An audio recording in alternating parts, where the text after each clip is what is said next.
Self-education versus formal education. So a formal education will earn you a living, but a self-education will earn you a fortune. What I'm saying is that you can go to college.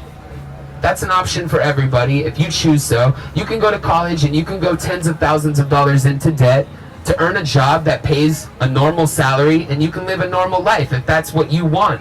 But you can start self-educating yourself right now and become an expert at whatever it is you're passionate about, and you can make yourself a fortune. The great thing about 2015 is that knowledge is free and endless. The internet is an endless wealth of knowledge. I know a lot of people think the internet is just Twitter and Instagram and Facebook, but the internet has so much knowledge ready to be tapped into, and all you have to do is research about the topics you love and become an expert at it. Go to the bookstore, grab books from authors that are doing the things that you want to do, and just learn as much as you possibly can about those topics. A lot of the most successful entrepreneurs out there didn't even attend college, or they might have dropped out and stuff. But keep in mind that this is an excuse to quit learning. You have to learn 10 times more, but it doesn't feel like work because you're learning about things you actually love and care about. Never take advice from somebody that isn't where you want to be in life. And this includes your parents, your relatives, whoever. If people are telling you what to do and how to live your life, take a step back and say, hey, what is this person doing with their life right now? I mean, granted, your parents could be super successful, and if they're giving you advice, hey, maybe you should listen to it. But if your goals surpass the people that are giving you advice, you should ignore and block out everything around you. Regardless, I always tell people to block out any outside influences. Unless it's a positive influence, block it out, and you have to do what you love and really run with it. Let's say you know what you want to do in life. You've got a goal, you've got an ambition, you've got something you want to push for. When it comes time to tell your parents, your family what it is that you want to do, there's a chance that they might say, hey, we don't think you should do that. We don't think that that's the right idea for you.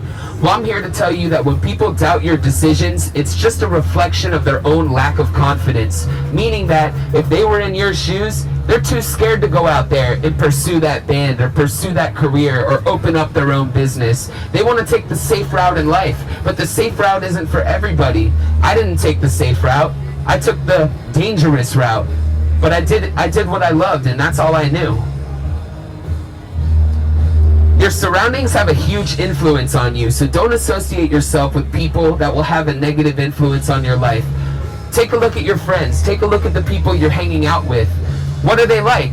Do they have goals and ambitions? Are they great people that are going to help build you as an individual? Or are they people that have no job, no ambitions, no goals, living in their parents' basement, doing drugs, whatever?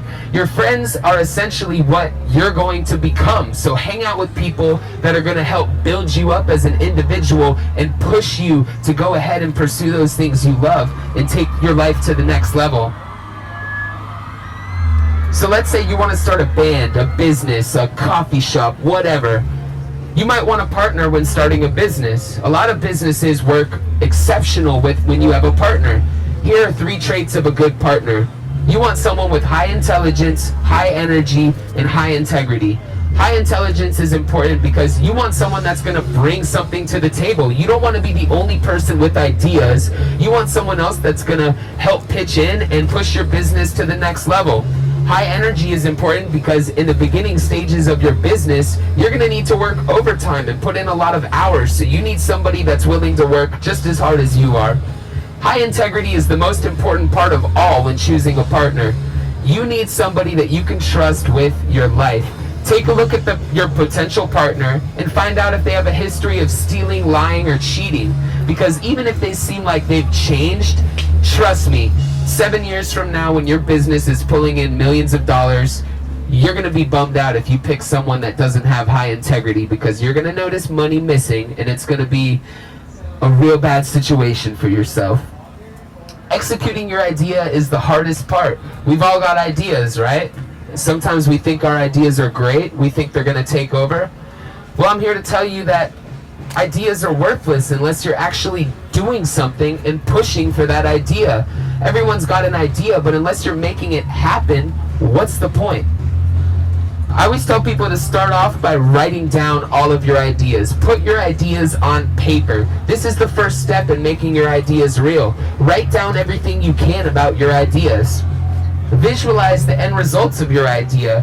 Where is this idea going to take you? Is this idea going to help out 20 people, or is this idea going to revolutionize the whole world? Think about it. Talk to people about your idea and get as much feedback as you possibly can. Talk to people who you value their opinion. Me, for example, I've only got about 4 or 5 people in life that I really trust their opinion. So whenever I come up with a new idea, I've got these 4 or 5 people that I contact and talk to about my idea. And typically speaking, if they all give me a green light and they praise my idea and say it's good, I make that idea happen. So make sure you've got people that you look up to that can give you positive, good feedback about your ideas that you trust.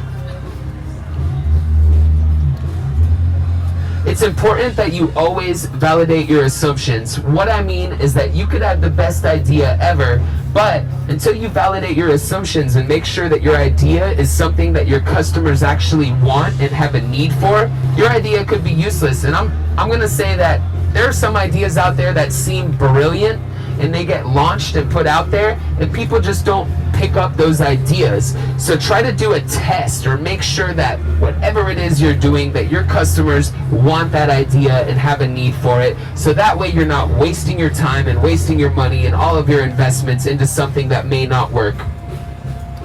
The last thing I want to leave you guys with today, which I believe is the most important thing, is the aspect of failure. I'm here to tell each and every one of you that failing is one of the best things that could ever happen to you in life, because every single time you fail, you become a better and smarter person. You become a better entrepreneur.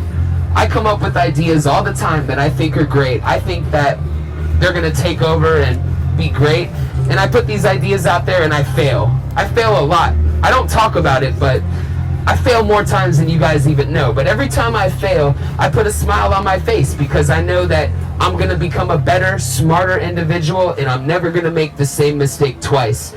Failure is the only reason we grow as humans, because if we didn't fail, how would we know how to succeed? So I'm here to tell you that if the idea of failure is the only thing that's keeping you from taking that leap of faith and pursuing a career or a job that you love, you should go for it. Because if you do fail, so what? You're just going to come back and be 10 times better and succeed the second time around.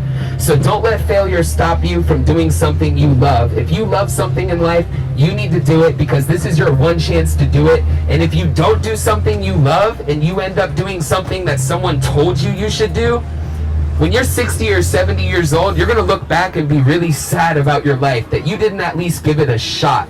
So don't let failure stop you from doing something you love. I want all of you guys to go out there and pursue the career you love, and I want you to be the best at it. That's my lesson. Thank you, guys.